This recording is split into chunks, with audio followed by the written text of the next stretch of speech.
Nakalimutan ko na rin kung ano ginawa ko rito, pero tanda ko yung bahay nyo tsaka yung washing machine na to. Tanda ko na.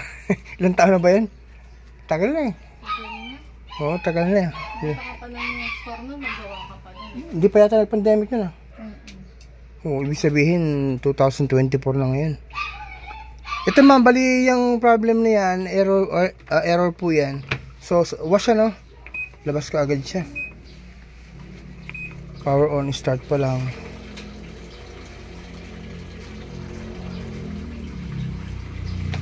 Error talaga yan.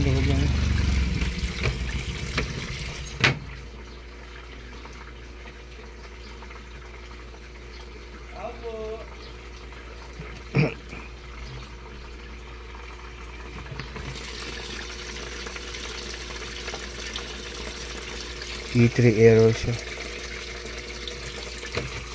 Yan, may ako na. Spin drive ko lang. Usually kasi sa spin drive nilalabas yun. Oh, naka ano ba?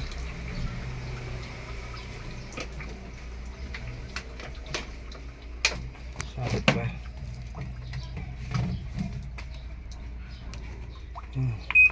Start.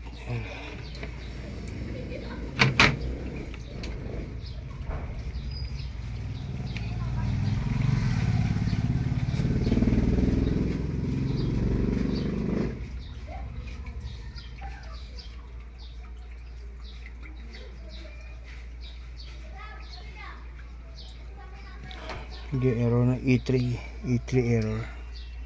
Ano ibig sabihin? Meron pong ano, kung minsan nga po board ang sira nun eh. Ayun kasi ibig sabihin nun, meron siyang sensor na nagloloko. May mga nagawa na rin akong gano'n na kasi syempre yung mga sensor na yan dito nakakonekta sa board dyan. May nagawa akong ganyan, yung sensor ang sira. Meron din naman mismong board. Yung piyesang nasa board na nagko-connect dun sa ano, sa sensor.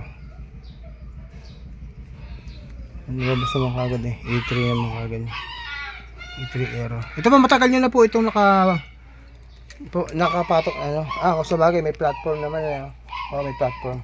Kuminsan kasi kapag mababa yung washing machine mo, tapos sinasahod mo ng ganyan sa banyera, nagko-cause siya ng error dahil nga hindi masyadong makaplow yung tubig. Pero hindi naman siya related dito sa E3 error.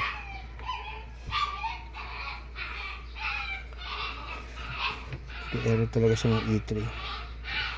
Intermittent po ba yung problema? Minsan lalabas, minsan hindi. Alin po? Yung ganun problema, intermittent ba? Minsan lalabas, minsan hindi.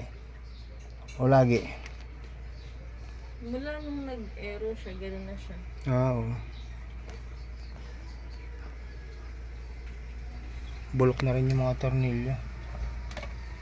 Tagal na yun. Pag kasi hindi matanggal yung tornilyo, kailangan sirahin.